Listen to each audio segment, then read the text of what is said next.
Mesdames, Messieurs, bonsoir. Je suis ravi de vous retrouver pour votre journal de 19 h sur Alizé en ce samedi 7 mai. Notre invité ce soir est Jean-Claude Pioche, le maire de Désirade et tout récent président de l'Association des maires de Guadeloupe. Avec lui, nous parlerons de cette institution, mais également des grands défis des maires de l'archipel. Depuis ce midi, des travaux de réparation des joints et du revêtement routier sur le pont de la Gabarre ont débuté. La chaussée est fermée dans le sens Pointe-à-Pitre-Bémao et la circulation se fait à double sens sur l'autre chaussée du pont dans le sens Bémao-Pointe-à-Pitre. Les travaux entamés par Route de Guadeloupe se poursuivront jusqu'à lundi matin et les usagers sont invités à préférer la route de l'Alliance pour leur déplacement. L'Association des maires de Guadeloupe tenait donc ce matin son assemblée générale extraordinaire afin de désigner le nouveau président de l'institution. À l'unanimité, c'est Jean-Claude Pioche qui a été choisi pour succéder à Jean-Claude Lombion. Cette élection a été suivie de l'assemblée générale ordinaire de l'AMG, où il a été notamment question des finances des communes.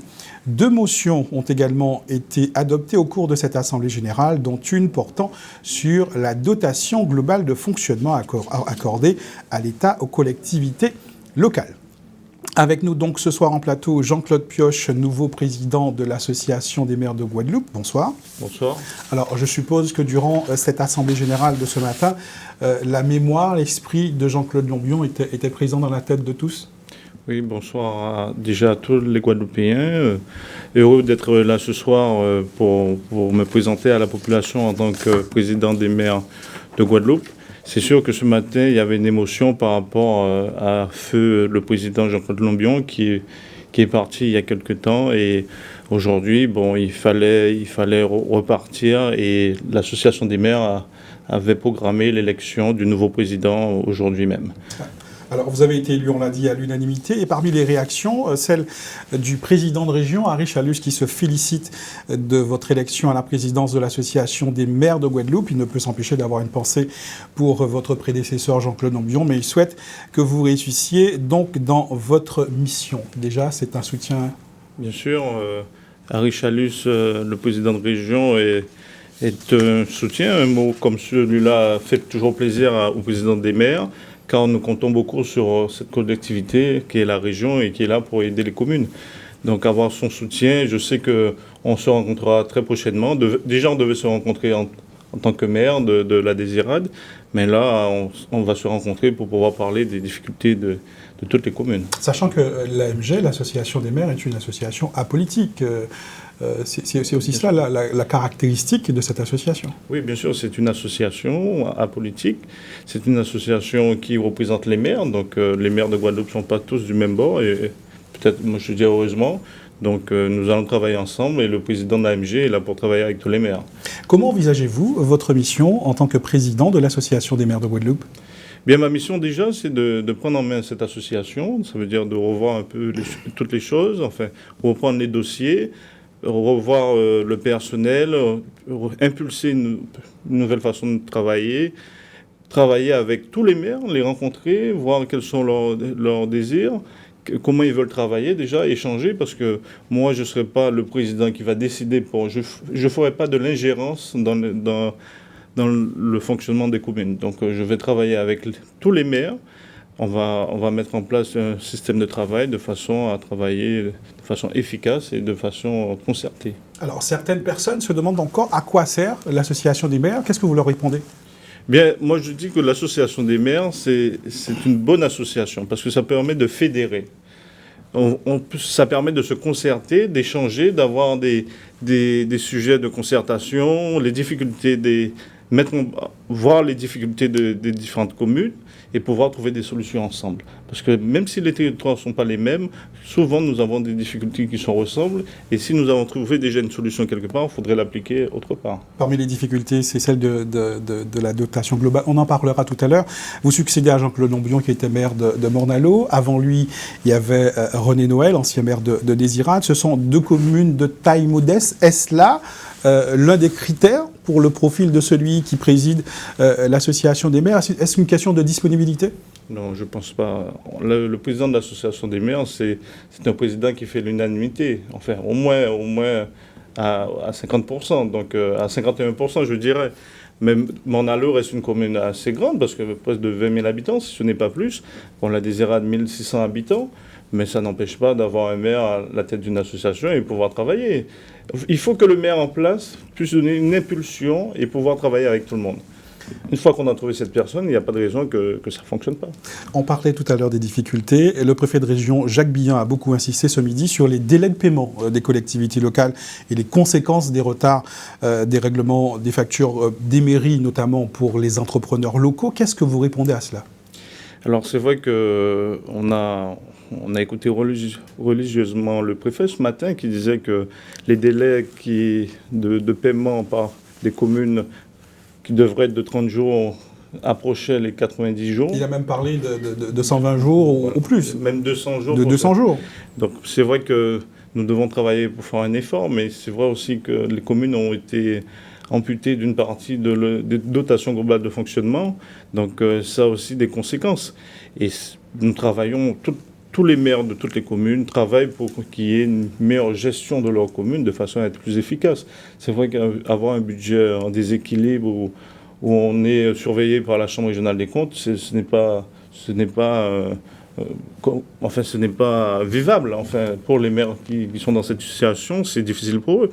Donc je pense qu'on est tous là pour trouver des solutions, travailler ensemble et voir comment réussir. C'est d'ailleurs dans ce sens-là que vous avez voté 2 motions, l'une concernant l'insécurité, l'un des problèmes soulevés par Jacques Billon au cours de cette assemblée, et l'autre concernant la DGF, la dotation globale de fonctionnement.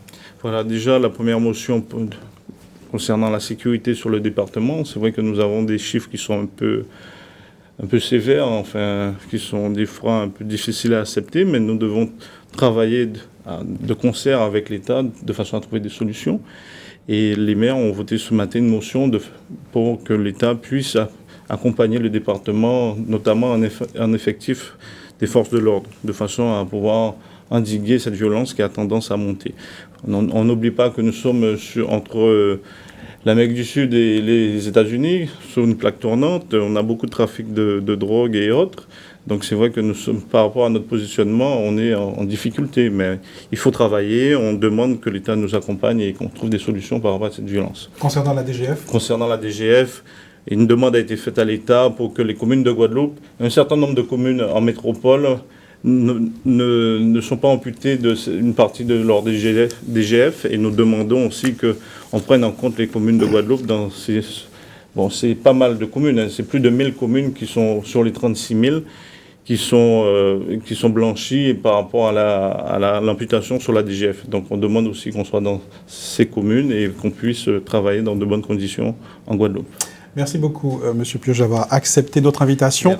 Le 30 mai prochain, vous serez aux côtés des maires d'Outre-mer pour la journée qui leur est consacrée à la veille du 99e congrès des maires de France. Et je suis sûr que vous aurez des choses à dire à François Barouin, qui est le président de l'Association des maires de France. Merci beaucoup. Merci beaucoup.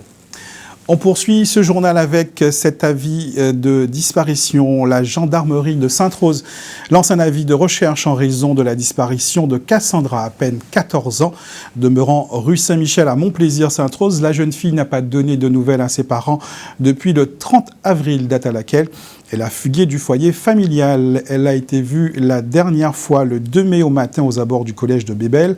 Elle était vêtue d'un t-shirt rose, d'un pantacourt rose et de sandales blanches. De type afro-antillaise, la jeune fille est mince. Elle a les cheveux courts, plaqués en arrière. Elle portait un sac à dos rose le jour de sa disparition. Toute personne susceptible de donner des renseignements sur Cassandra est priée de joindre la brigade de gendarmerie de Sainte-Rose au 05 90 68 67 00. Le numéro s'affiche en bas de votre écran. Inaugurée depuis plus de 6 mois en présence de la ministre des Outre-mer, Georges Paul-Angevin, l'école de la deuxième chance du Moule n'a toujours pas été mise en service. C'est un bâtiment en chantier que la nouvelle équipe régionale a visité ce matin. Une visite pour constater l'ampleur des interventions à mettre en œuvre pour permettre la mise en service de cette école de la deuxième chance d'ici la rentrée de septembre. Parmi les dossiers à régler, le parking attenant au bâtiment. Reportage à Moule, signé Muriel Barlagne. C'est l'un des principaux points de blocage pour l'ouverture prochaine de l'école régionale de la deuxième chance du Moule. Un parking construit pour l'établissement par l'exécutif régional précédent sans autorisation. Cette parcelle de 3500 m² était exploitée par Marius Sinésius, l'un des membres du GFA de l'Écluse. C'est lui qui a fait la transaction sans passer par la Chambre d'agriculture, qui est le gérant de ces terres agricoles. Moi, en tant qu'agriculteur, je ne me suis pas plié à toutes ces procédures. J'ai demandé, propter devant mon exploitation, parce que votre chantier a pris fin. Il faut nettoyer de mon exploitation avec tout le gravat qu'il y avait devant. Et je demandais pourquoi pas faire de cet espace un espace où tous les agriculteurs pourront s'exprimer.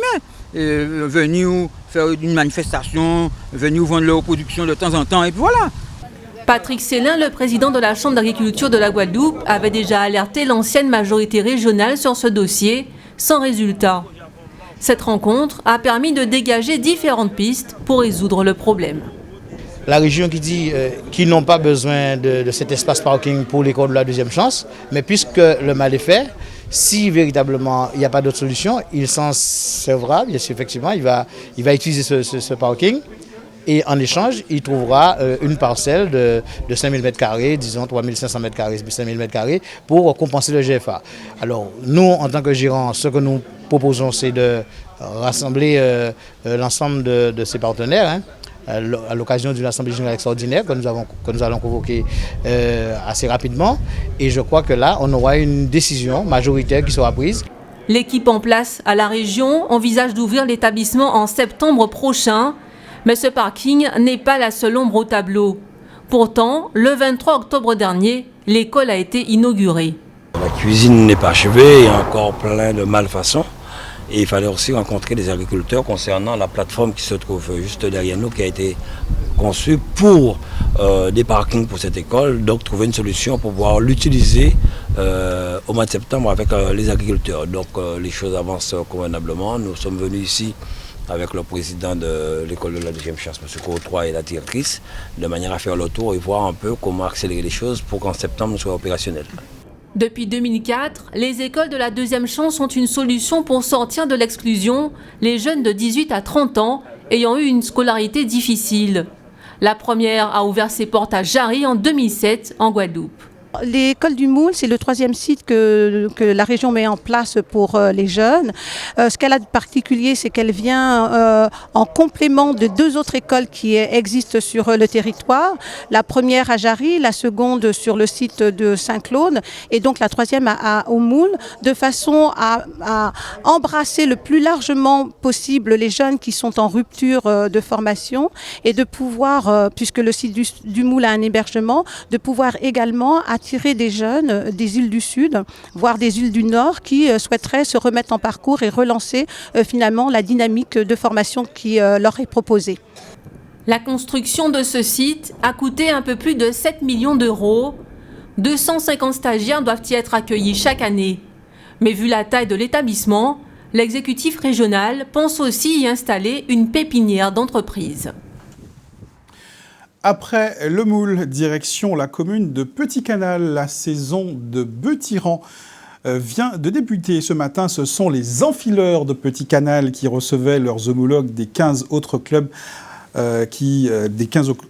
participant donc au Grand Prix Rollster.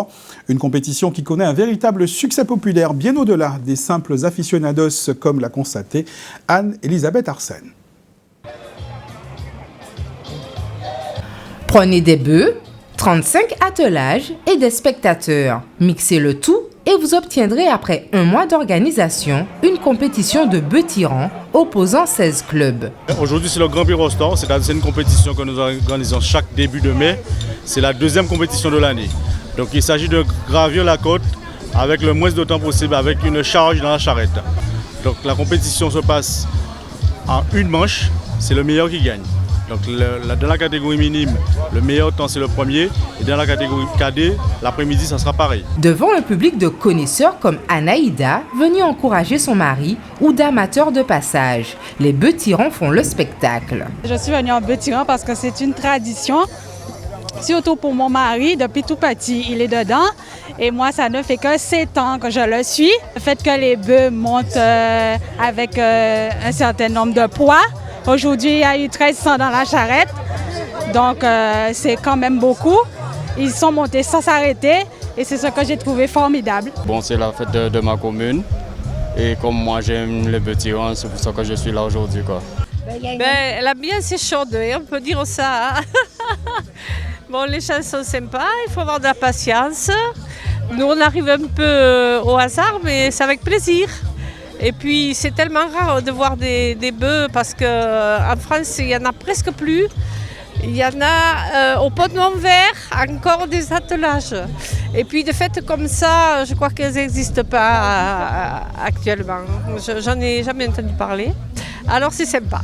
Dans le cadre de cette 3e édition du Grand Festival culturel canalien, la ville de Petit-Canal met aussi à l'honneur cette tradition spectaculaire qui serait née à Marie-Galante sur un parcours de 90 mètres. Les concours de bœufs tirants allient à la fois activités de loisirs, sport et patrimoine.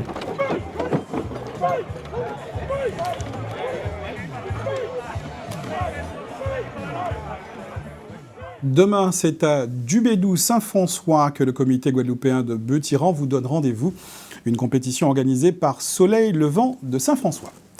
Place maintenant à un tour d'horizon de l'actualité dans la grande région. Nous irons à Sainte-Lucie où une ancienne plantation devrait être réhabilitée pour laisser place à un complexe hôtelier. Mais direction en attendant l'île de la Dominique où la construction d'un pont fait polémique. C'est votre rendez-vous Caraïbes. Le Premier ministre de la Dominique, Roosevelt Skerrit, s'est fermement défendu devant un groupe de constructeurs et d'ingénieurs dominicains qui critiquent sa décision d'avoir choisi une entreprise barbadienne pour la construction de ponts alors que la compétence locale existe à la Dominique. C'est la société Gestion NSG de Barbade qui a été retenue pour la réalisation du nouveau pont de Westbridge dans la capitale Roseau pour une valeur de $6 700 000 américains. Roosevelt Skerrit a défendu son choix en assurant que la société barbadienne fera appel aux emplois locaux pour la réalisation de l'ouvrage et que plus de 70% des coûts financiers resteront à la Dominique. Le Premier ministre demande aux entrepreneurs locaux de donner sa chance à cette entreprise barbadienne de renommée internationale, experte dans ce genre de travaux, avec une réputation solide dans la Caraïbe. Roosevelt Skerrit rappelle que les travaux s'étendent sur 12 mois et qu'il n'a plus le temps de revenir sur sa décision, car il faudra être prêt pour la prochaine saison cyclonique. Une équipe d'ingénieurs de l'Université de Porto Rico est arrivée aux îles Vierges britanniques pour étudier les améliorations à apporter dans l'archipel visant à faire face aux risques sismiques. Le projet s'inscrit dans un protocole d'accord signé en 2005 entre le chancelier du campus de l'Université de Porto Rico et le gouvernement des îles Vierges britanniques. À l'origine, l'expertise portoricaine ne portait que sur les risques cycloniques, mais la coopération a été étendue aux catastrophes provoquées par un tremblement de terre. 10 ans après la mise en place de ce partenariat, beaucoup de progrès ont été accomplis dans l'archipel britannique dont les instances dirigeantes se félicitent de l'expertise de l'Université de Porto Rico. Charlène Dabro, la directrice du département des catastrophes naturelles des îles Vierges, indique vouloir aller encore plus loin dans ses relations de coopération avec l'université portoricaine et mettre en place une véritable solidarité entre les îles caribéennes placées sur l'une des zones sismiques les plus dangereuses au monde. Le Belvédère, une ancienne plantation datant de 1750 et aujourd'hui en ruine, a été racheté par le groupe d'investisseurs Boca pour la création de projets hôteliers de luxe. La plantation s'étend sur près de 3 hectares et est encore bordée de cocotiers, manguiers ou autres cacaoyers. Le terrain est traversé par 2 rivières et débouche sur une petite plage privée. Le groupe Boca, repreneur du site, insiste sur la prise en compte de la biodiversité dans le projet de réhabilitation qui suivra les normes les plus élevées de la construction écologique. Le Belvedere Plantation aura un faible impact sur l'environnement puisque 94% de l'espace sera préservé et valorisé par un jardin botanique. L'hôtel sera exploité sous forme de villa haut de gamme et doté d'un spa accompagné de différentes prestations de luxe. 400 emplois seront créés en phase de construction et 800 en phase d'exploitation de l'ensemble hôtelier. Ce projet a reçu l'appui du gouvernement de Sainte-Lucie puisqu'il contribue à la valorisation du patrimoine local tout en apportant une forte valeur ajoutée aux produits proposés. Il s'adresse à une clientèle haut de gamme recherchée pour la destination sainte-lucienne. Tournons maintenant les pages sportives de ce journal avec d'abord le premier titre de champion de football en division d'honneur de l'USR. Un sacre attendu et obtenu cet après-midi à domicile sur le score de 3-1 contre l'AOG à l'occasion de la 25e et avant-dernière journée du championnat. Parmi les autres résultats de cette 25e et avant-dernière journée de division d'honneur de football, on retiendra dans la lutte pour le maintien la large victoire sur le score 4-0 de la Solidarité scolaire face au Red Star dans le derby pointois. Également le succès 3-0 de l'Étoile contre le CA Marquisa, des résultats qui s'affichent sur votre écran pour ce qui est des autres matchs de cette 25e journée de division honneur. 2 titres se joueront ce soir au Palais des Sports de Pointe-à-Pitre pour le compte du tournoi Guy Margois. En ce moment même, les filles de la MJC des Abîmes sont opposées aux Guyanaises de l'US Sinamari. À 20h15, ce sont les garçons de l'EDO, l'Étoile de l'Ouest, qui feront leur entrée sur le parquet pour y affronter les Martiniquais du Golden Lion. La 2e édition de la ronde régionale de Jarry se court depuis 17h dans les rues de la zone industrielle de Bémao. Un rallye automobile très rapide qui réunit les meilleurs pilotes de l'île. Quelles sont les forces en présence? Quel équipage arrivera à tirer son épingle du jeu? Analyse de cette course avec notre spécialiste automobile, Éric Pommier. Depuis environ 20 minutes, les 20 pilotes engagés à la ronde régionale de Jarry BMW Motorsport ont entamé une guerre musclée sur l'asphalte de la zone industrielle de Bémao. Seul témoin pour départager les favoris, le chronomètre. Mécaniquement, ils sont 5 équipages à prétendre faire bonne figure à cette 2e édition, du moins à monter sur le podium final. Chose rendue plus facile à l'annonce ce matin du désistement de Pierre Nègre suite à des ennuis mécaniques sur son Escort Cosworth. Le public aura un œil attentif sur une bataille kit-car, Pradel Moutoussamy contre Biki Kubiak. Biki est le vainqueur de l'an dernier, Franz Pradel revient après 2 ans absent du rallye, mais le pilote du Guad Racing Team a mieux tiré sa carte aux 2 courses de côte précédentes, battant à 2 reprises son concurrent direct. Attention à Philippe Ninou qui a retrouvé une Peugeot 207 S2000 pour bien se faire entendre. Philippe Ninou veut gravir une marche de plus, 3e en 2015. L'autre danger vient du duo Nègre sur la Mitsubishi. Stéphane et son frère Sandro ont prouvé l'an dernier que leur circuit convenait à leurs ambitions. La ronde de Jarry est très rapide, réservée aux autos survitaminés. Patrick de Vichy pourrait donc bien mieux apprivoiser les 360 chevaux de sa BMW. S'il tient le rythme imposé, le pilote peut afficher de grandes ambitions. Mais pour cela, il devra contenir des équipages comme celui de la Mégane de Pouvin-les-Filles, à moins que le pilote David Barrière ait décidé que la catégorie F2000, il en fait une affaire personnelle. 20 pilotes pour un circuit de 44 km 550, dont 35 km d'épreuves chronométrées. Une unique place de vainqueur jamais autant convoitée. Suspense garanti. Réponse demain à l'issue des 2 jours de course. Dès ce soir, les meilleurs donneront la température réelle du rallye.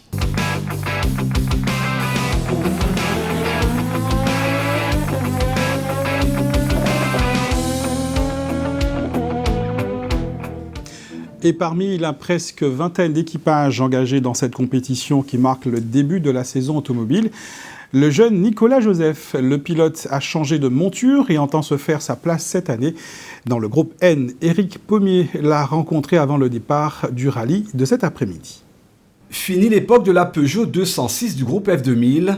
Désormais, Nicolas Joseph du team 971 sera au volant de cette Renault Clio du groupe N ex-Olivier Devin. Un choix de cœur certes, mais surtout une décision stratégique. Oui, je pense que c'est ce qu'il nous fallait.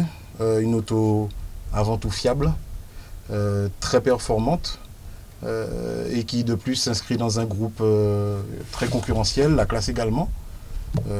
Donc voilà, je trouve que c'est une évolution logique. Plus de 180 chevaux sous le capot, cette Clio Ragnotti est une auto de course saine. Elle permettra au pilote de nouveaux challenges au sein de plateaux particulièrement musclés cette année. Mais le pilote devra prendre de nouvelles marques. De la 206 à la Clio, il y a quand même quelques sérieux changements. Le pilote devra s'adapter. C'est différent, c'est vraiment différent. Ça reste de traction, oui, mais le comportement n'est pas le même. C'est pas pareil en suspension, c'est pas pareil en moteur. ni en freinage. Bon, après, pas de précipitation, on va y aller au fur et à mesure. L'étape logique, si on veut progresser, c'est d'aller à la bagarre. Et ça me plaît, oui.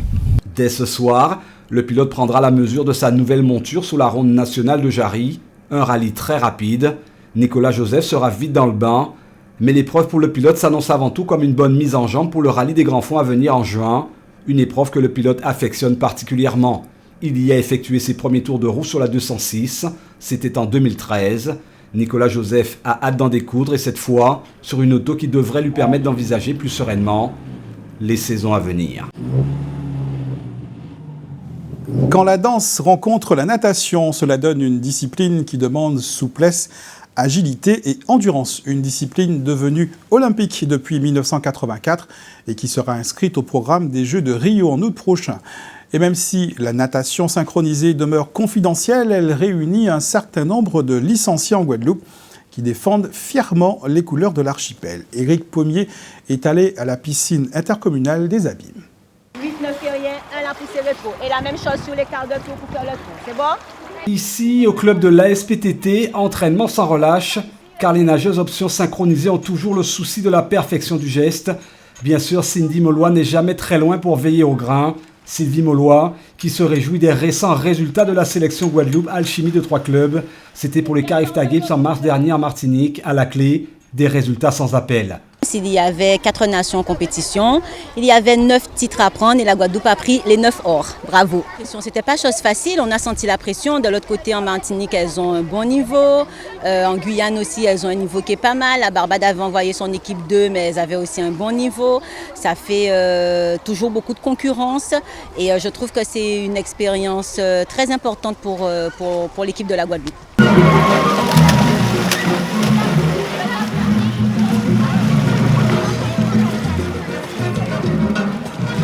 La sélection est désormais sur orbite avec une telle représentation encourageante.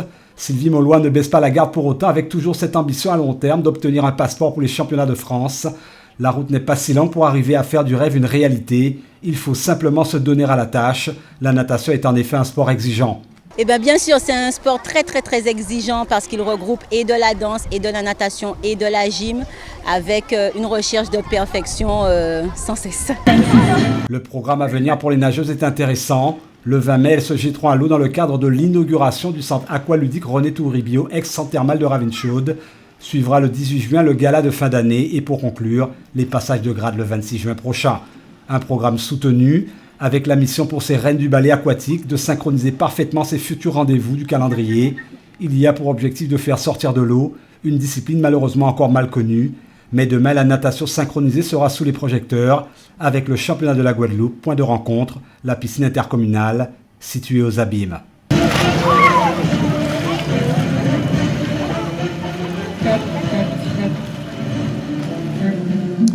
Et pour clore ce journal, je vous propose un point sur le temps qu'il fera ce soir et demain matin. Après le beau soleil de cet après-midi, le temps se couvre et les averses devraient concerner l'ensemble de l'archipel cette nuit.